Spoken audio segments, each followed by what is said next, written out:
Welcome to Linda's TV show. If it is your first time of stopping by or coming across my YouTube channel, you are highly welcome. Please, I beg you for this favor, click on that red button that says subscribe. Beside the red button is a notification bell. Turn the bell on so that anytime I upload a new video, you will be the first person to check it out. I appreciate each and every one of you who always turn back to watch my videos. Like you know, I present news on daily basis to you. So after watching the video, you are free to criticize and leave your comment constructively. Share the video. Yeah, you can share it to your family, friends, anybody that you can, so that they themselves will be informed. Now I present to you another interesting or informative video which we are going to watch together. Yeah, I'm going to watch this video together with you. Then we'll come to the comment section of potholes. That is now, well, Umahi, that is now the Minister of Coastal Highway. There is so much questions concerning this fraudulent coastal highway. Of course, they are pushing different propaganda to make it sound like, oh my God, it is the greatest thing about to happen to Nigeria. Fair enough. They said it is going to be Nnamdi's legacy project. And it is going to be one singular, greatest, the biggest, the most costliest project in Nigeria's history. 15 trillion naira project. And it didn't go through any sort of a tender board. It didn't go through any bidding. It didn't go through the National Assembly for the conversation around this, right? It was all done by Nnamdi and Umahi. And this is the first time where, a project will be consummated and it will be commenced without any due process being followed. And then they are like, who are you asking us to take the permission from? I mean, argument around that is pretty much like, plus or minus for those, depends on the side of the divide that you are. But none of this should involve the Igbos. It has nothing to do with the Igbos. Okay? Peter Obi was arguing the viability or the plausibility of this project where 90% of your roads in Nigeria are completely unmotorable, federal roads. That's pretty much a brilliant argument put up by everybody. Atiku actually started it. It was Atiku that put them to test. And a lot of people have also put their own opinion on this. But Umahi is playing the devil's advocate. He didn't accuse citing Fulani against Nnamdi. No. They said that Atiku is ignorant when he pointed out all of this. But when it got to the turn of Peter Obi, it suddenly turned to tribal dog whistle. So people have been reacting. So for context, Arise this morning, this morning show, they had a view on it. Just let's start from there. Then we get into others. Have you shared this broadcast? Oh, thank you. Have you liked it yet? Come on. Now let's get into it. From this table of the Arise, picking on this. Let's start from that. The stakeholders meeting organized by the Ministry of Works to compensate property owners affected by the controversial Lagos-Calabar Coastal Road project took a dramatic turn on Wednesday after the Minister of Works, David Umahi, accused property owners of playing politics. The minister also accused the presidential candidate of the Labour Party, Peter Obi, who has been quite vocal about the project, of inciting the people of the Southeast, who, according to him, are not well informed about the project, against the federal government. Let's take a look. I just believe that my brother Landmark is simply playing politics with, politicians. Because there is nothing to claim. It brings me to some of the comments made by my brother, His Excellency Peter Obi. I'm not supposed to comment about it because some people have already done the work, and I saw what Arise brought, the say courtesy channel, And they were bringing, similar scenario when His Excellency Peter Obi was governor, and he made a statement. He said, any infrastructure that stands on the way of road construction must go. And there will be no compensation paid. Quote and unquote.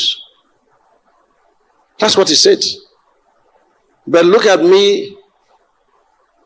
By the human face of Renewed Hope Agenda administration, we are even paying for people that are illegally staying on the coastline and do not even have, valid infrastructure and valid documents.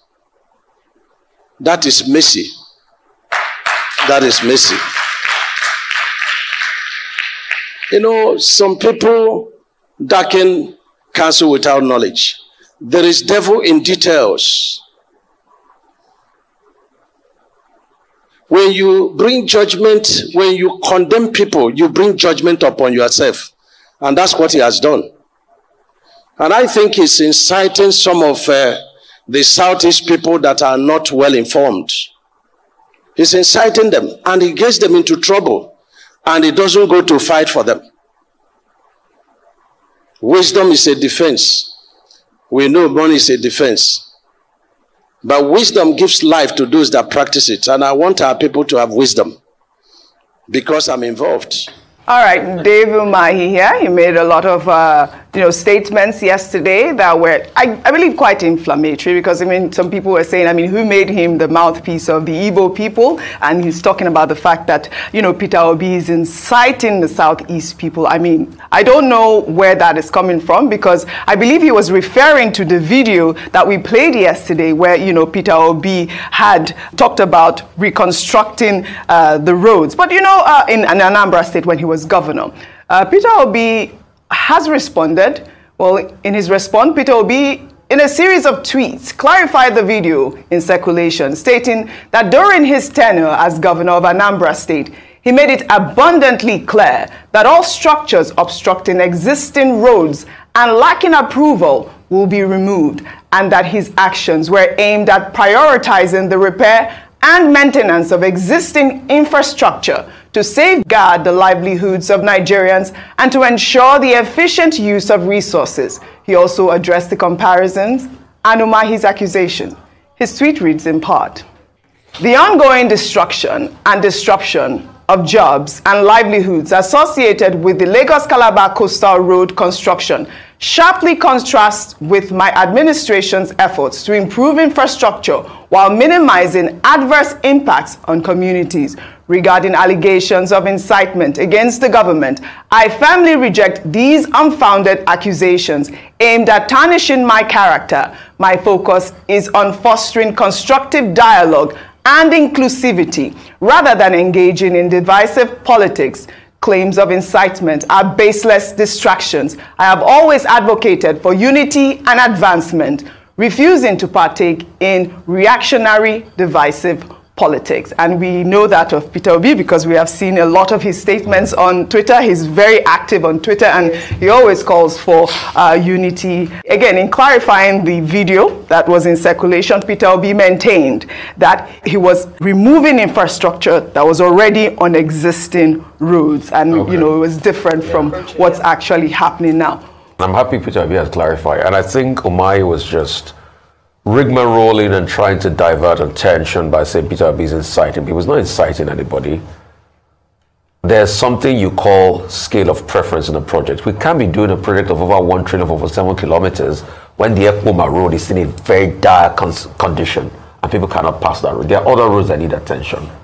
So it's not sailing. So this is trying to distract, is not working. Absolutely. Well, Dr. Abati, before I come to you, in the meantime, during that interaction, the governor had said that the federal government has put a human face to the whole process, and they compensated property owners with 2.7 billion naira yesterday. But in the meantime, users on social media have pulled up videos of bad roads which are overdue for reconstruction. Well, here is a video of the Benin-Auchi Road as reported on May 1st. Dr. Abati, and this was what Peter Obi had posted in 2 of his tweets. He did not talk about the fact that the government cannot construct the road, but he was talking about maintaining old roads. The stakeholders jingoists, the APC, Lagos Abobaku, the Yoruba Ponus, the Ronukus, Ronu Nazis. They finally found something to kind of say, let's feed on this. But the question is why? Like, why would you drag your people into something that they have not that the Igbos are even complaining that, why are you building coastal roads in Yoruba land and not in our land? Why are you not, just the general comment of, what are you guys doing? Then they singled him out. I want to let Rufai finish. Then now we continue, please. Master Dr. Abati, and this was what Peter Obi had posted in 2 of his tweets. He did not talk about the fact that the government cannot construct the road, but he was talking about maintaining old roads. And we are seeing this happening, and this was circulating only yesterday. But let me take a tweet from FS Yusuf, who wrote, "They want to build a coastal road linking Lagos to Calabar, but Lagos-Ibadan Expressway is a disaster. Lokoja-Benin Expressway is a disaster. Kaduna-Abuja Expressway is a disaster. All our major economic roads, none is in good shape. It takes a trailer 2 weeks to carry goods from one region to another in this country. The eagerness to carry out this coastal road can possibly point to the fact that the contractor is in government, or a good percentage of the budget goes back to individual projects. I smell another elephant project." Dr. Abati, over to you. Okay, a number of issues. I'm not taking them necessarily in the order of importance. Absolutely. Now, you mentioned Peter Obi. Peter Obi is not the first person to raise issues about that Lagos-Calabar Coastal Highway. Before him, Atiku Abubakar did. Atiku Abubakar questioned the procurement process. The Waziri Adamawa said, look, this project is something being done to promote personal business interest of the president. And he said, High Tech, the company that has been given the project, the original plan was that they would do it 100%, build, operate, and transfer, according to Atiku Abubakar. And how come the same company will be given 1.07 trillion naira for channels 0 to 3 of the project? Nobody has properly addressed that question. So the whole thing about all these questions being raised, whether by Waziri Atiku Abubakar or by Mr. Peter Obi or the media, is simply that we need more information in terms of transparency and accountability. And Minister David Umahi should not think that he could just wave it off. Again, with regard to transparency and accountability, it was Mr. Peter Obi who raised the question that why is this a priority? Yeah. Now, the question to ask with regard to that, what are they doing about the old route? Yeah. This our Lagos Calabar route, the main road now, the one that passes through Second Niger Bridge. That's the main question. What are they? No. Just wait a moment. What are they doing about that route? Yeah. Because it is likely that the Tinubu administration will abandon that, because that's also an important route, and then do the Lagos Calabar Coastal Highway. What all of this shows is that the Tinubu administration has now put a burden onto itself. With all the furore, the ulabalu that we have had over this Lagos Calabar Coastal Highway, they have an obligation to complete it. Dave Umahi is talking about channels 0 to 3, which is in Lagos State. Now, if they don't go beyond that Lagos State, people will accuse this administration of just interested in creating a road in Yoruba land and not taking it all the way. So President Tinubu must see this as a legacy project, because he will be reminded, if he doesn't complete it within his tenure, whether he's going to use 4 years or 8 years, that he simply did it just to satisfy Yoruba Southwest interest. Northerners, even if he completes it, will say that this is a road that he has done in the south. Now, you pointed out the example of Benin-Auchi route. Yes. There are so many other routes. That's why I read that tweet. There is the east-west route. Yes. In the south-south. There is the Lagos-Ibadan Expressway, where that's even in a better condition now, one of the things that the Buhari administration tried to address. But David Umahi has told us that they are working on other routes. He has talked about Badagry Sokoto. He has talked about Calabar to Maiduguri. Now we hope that attention will be paid to all of these other roads. But these roads that you showed us this morning, it's a statement on the Buhari administration, the maladministration that Nigerians had to endure for 80 years. So much money was spent under President Buhari on roads. Where are those roads? Those are the questions. So, President Tinubu has said he's not here to complain. Yeah. He knows he has inherited problems. Can he solve those problems? Yes. And can we have evidence that he's working at of our grading leaders? Oh, Tonja, where are you? This is the time you are supposed to strike, so that you eliminate all of them, so that you have peace in our nation. We'll join them in one aeroplane, so that it will crash land in the course of their journey. Our security agent, IE. So for context, it's about those for and those against when it comes to using people's money to start a project that they cannot ask question about, awarded to your friend Shaguri, and no question asked. And then the alacrity at which they carry out the destruction of properties along that route tells or leaves so much to desire. But rather than them answer those questions, they will rather create a distraction. What is the Igbo's business? Umahi called Igbos. Some of our people are ignorant. He called Igbo people ignorant. What did they do? What is their business in all of this? How did Peter... Because there's something I used to ask myself. And that was that during Boko Haram's time, when those Fulani terrorists, Northern Islamic jihadists, under Boko Haram, including the bigoted ACN Abobaku of Lagos, riling and pushing the bigotry and their religious fanaticism and all that against the Igbos, just because they won't bow for Belal, and that is a Boko Haram. Like those of them who were like appointees of Boko Haram then, how were they kind of coping? Like when they walk into a room where they are already plotting out, they are going to move soldiers to go and kill Igbos.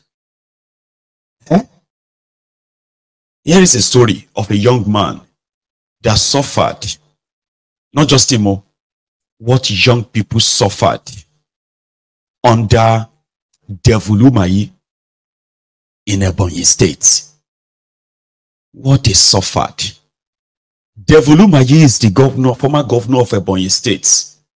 By the time he was done, Ebonyi State is one of the poorest. In fact, it is the poorest in eastern Nigeria when it comes to human capital development, education in Ebonyi. Well, maybe that would tell why he has something against this guy, Obi.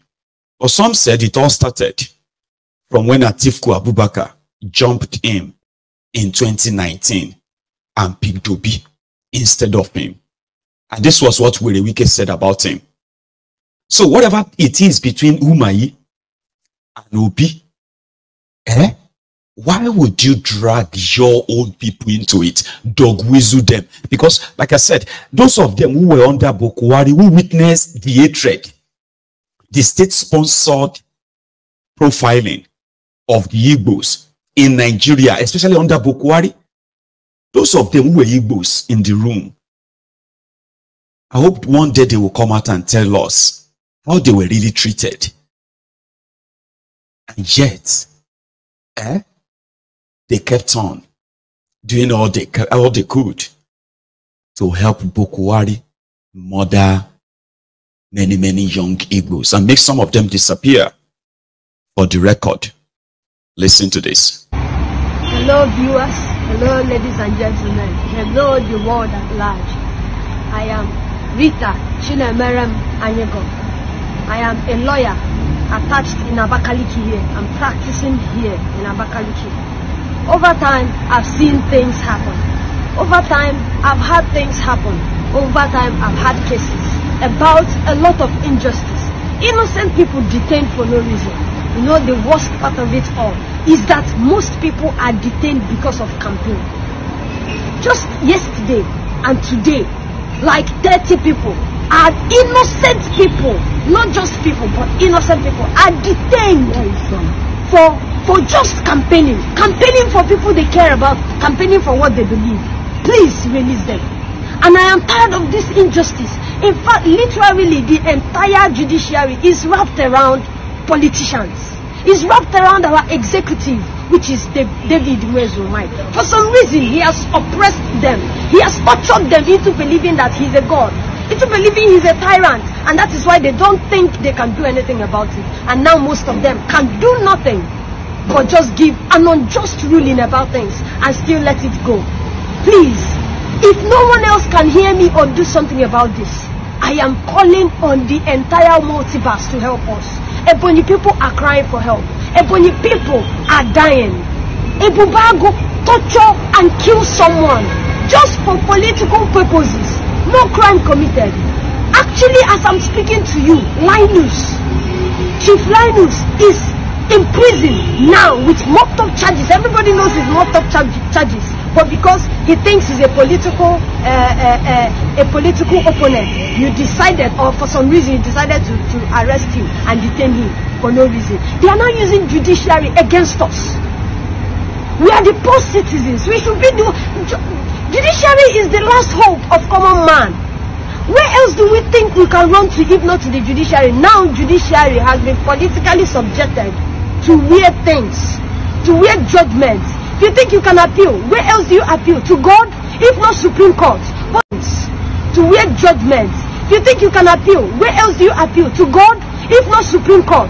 But still, the same Supreme Court, they have proven to us that we have lost our trust in them. These are the only places we can go and find justice. Fundamental rights. You cannot apply for fundamental rights in Ebonyi State and get justice.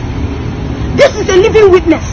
I have applied for fundamental rights on children of a retired police officer who were badly battered by police command of Ebonyi State. And guess what I got as a judgment? Tell them not to stand up again. They might be shot to death. A judge gave me this as a ruling in a fundamental suit. Ask any lawyer from Ebonyi State. They will tell you they don't fight for, you cannot file fundamental suits in a high court in Ebonyi State now. You know how it is. If you think you can get small justice, it's only in federal high court. We are tired. We need justice back. We need people to speak up for us. They are killing us. We are remaining but few. How then do we expect to train children in this conduciveness? Because that's what they think it is. We're not. It's not conducive for anyone. Kids are coming up. They expect us to grow. We are not growing. We are dying. Please, we need help. Tell David Umahi to debunk Ebubago. There is nothing like Ebubago. They are mostly touts, which I know a lot of them, which I was able to bail from prison. They don't know the law. Why then arm them? And untrained sets of criminals, untrained sets of people, you arm them to be law enforcement agents. What law are you enforcing when you barely know the law? And now they even went to the extent of making our former government house a tortured zone. Government house right opposite the High Court. The other day I saw police officers standing right opposite our High Court, searching children, telling them to bring out their phones in front of courts. These are crimes that ordinarily children had in need, which happened during slavery. They right opposite our High Court, searching children, telling them to bring out their phones in front of courts. These are crimes that ordinarily children had in myth, which happened during slavery. These are our constant order of the day. These are things we feel. I am agitated because I'm tired. I'm a youth. I'm obedient. And I'm tired of this situation. And this is why I need change. I need change. And this change starts with the ability to choose. So please, let's choose. Let's choose. Let us choose. Then on the point of choosing, we will know which one we decided to choose for. You cannot impose APC on us. You cannot insist that Nwifuru becomes the next governor. We have people who have bought our belief, who have made us feel comfortable, who have made us feel that there is still someone out there who can help us. And we are ready. We are ready at any point in time. We are ready to do what it takes for a professor who knows our plight to become the next governor. Do what it takes. Sir David Mwezoma, you don't know what I go through. You seized my entitlement for law school. These are things you don't know me, but you have killed me. To a great extent, you have dealt with me. And I will go to any length for you to see what you have done to me. And this is it. I'm ready to choose now. And you can't force Nwifuru on me. Nwifuru is my junior in every way. He's my junior. And he should come with his results. I come with my result. Let's do it openly. It's a face-to-face combat. I challenge you. You think you have what it takes? Bring out your next contestant. I bring out my next contestant. You have upheld Nwifuru. At every point in time, I uphold Professor Bernard Odu. Because he is much more of a man than all of you put together. If you think you're a man, do it properly. Don't come oppressing us from choosing. Compelling us to vote for your candidate would not make the cut. Make changes. This was one of the videos of the cries for help, the cry for help from some of the young people in Ebonyi. They were using the Bubeagu to hunt down young Igbos, especially in Ebonyi State, under that devil. And they were accusing them of being, IPOB, ESN, and they were killing them, innocent people, children, like he just mentioned. All because he wanted to have a seat at the table. The seat which earned him ministerial slot. Why would you even want to bring your people into this? I keep asking that. This young man has something to say. I want you to listen. Caesar, I'm extremely disappointed at David Umahi. Those are the kinds of statements I don't expect to hear.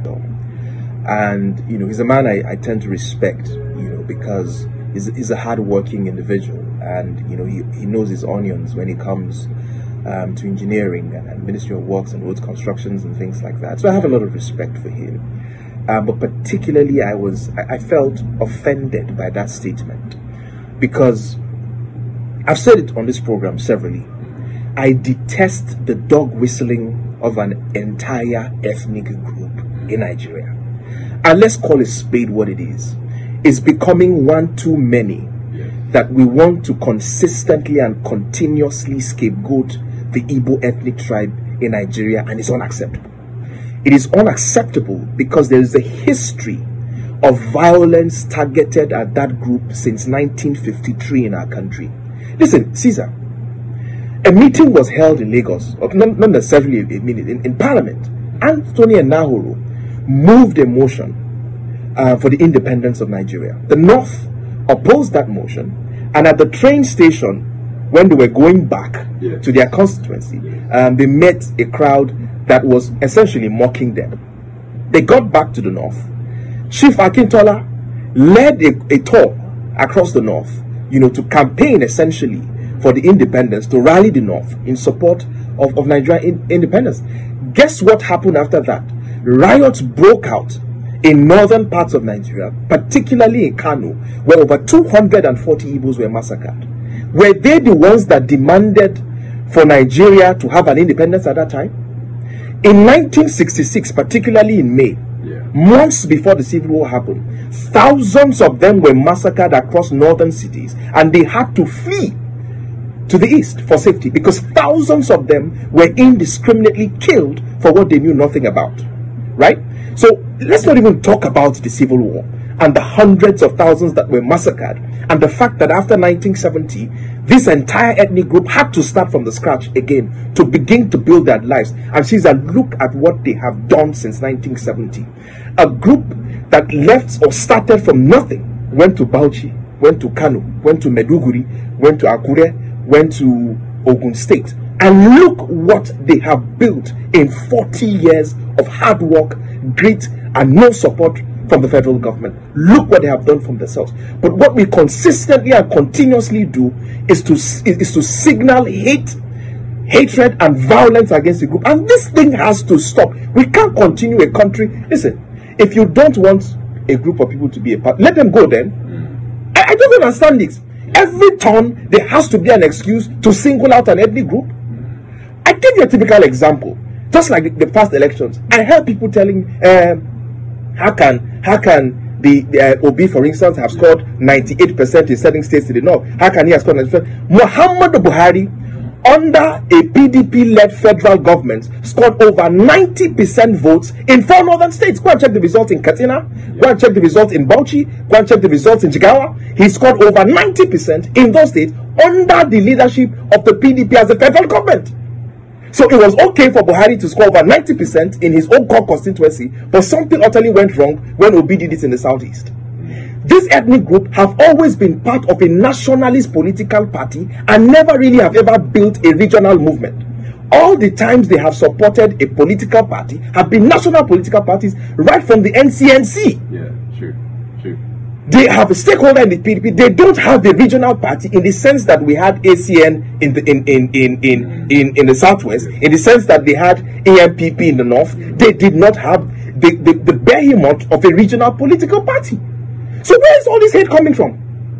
Where is all this hate coming from? They tell you now, for instance, that they have a rabid mob who are harassing people on the internet because their candidate lost. We have very short memories. In 2011, a candidate lost in this country and over 800 people were massacred in violence in the north. I so know this because I personally saved 11 core members and were hidden in my father's hotel in KANU. So what are we saying? 800 people were massacred because of the ambition of somebody in this country. And suddenly we are losing our minds because we are saying people are insulting you online and they're a rabid mob. Let us stop this. Let us stop this ethnic dog whistling. Let us stop this ethnic baiting. And this thing should not continue. We are one people, one country. Caesar. Don't say that one. We are not one people, one country. So you won't say the last one, but you've spoken so well. You heard him. Historically, I have told you this before as well. Okay?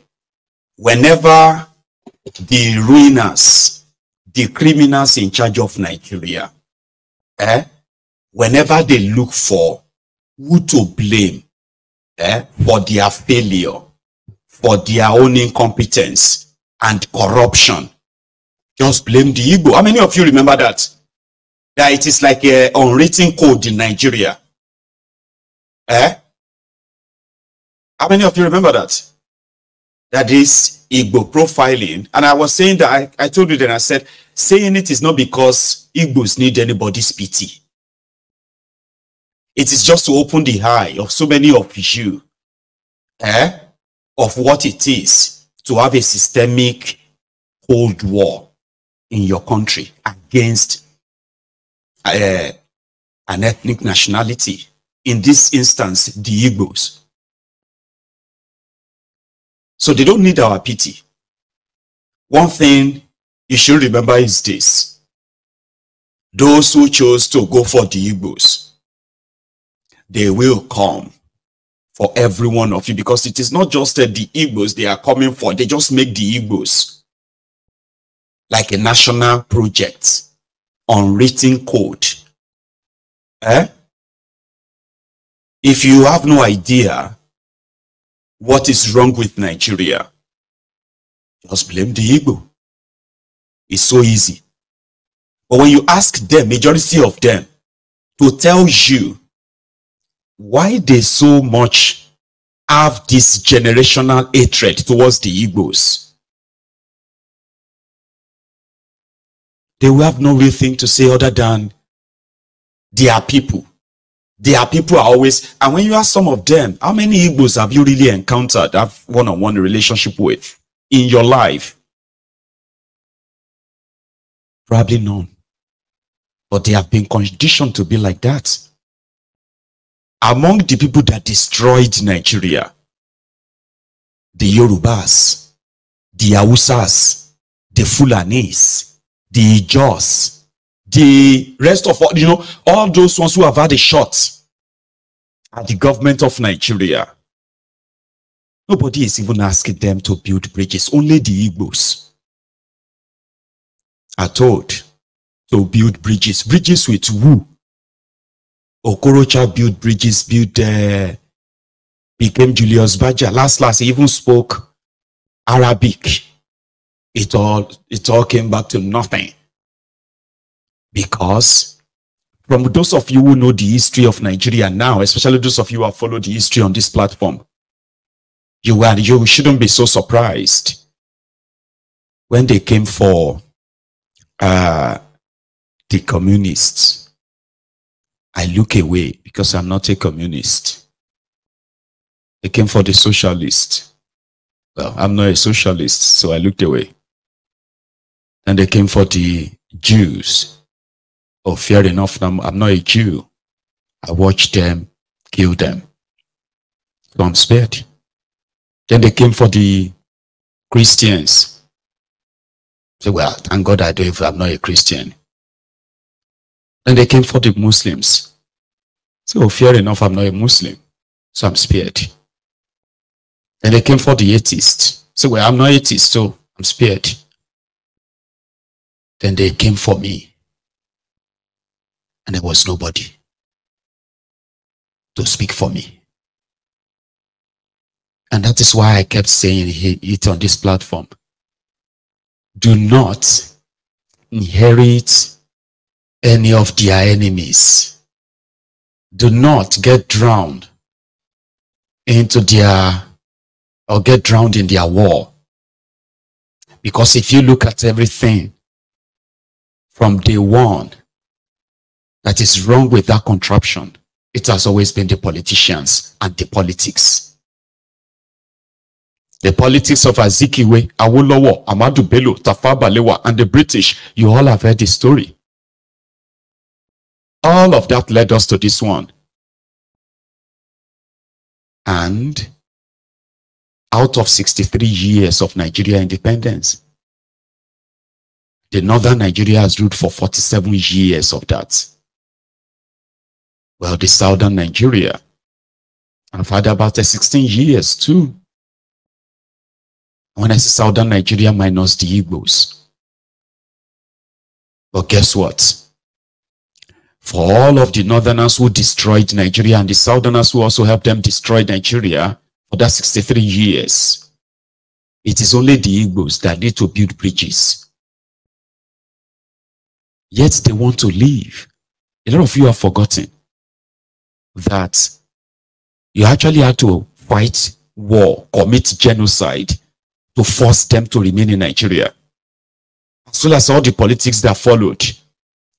The partitioning of Eastern Nigeria, the political creation of a place called the South, and the never-ending, well-planted ethnic division, brothers versus brothers from the old Eastern region, and why we are where we are. You fought war. You committed genocide to keep them in Nigeria. They were living. Nigeria was not fighting to keep the South people. They were fighting to keep the entire place. That's what they did.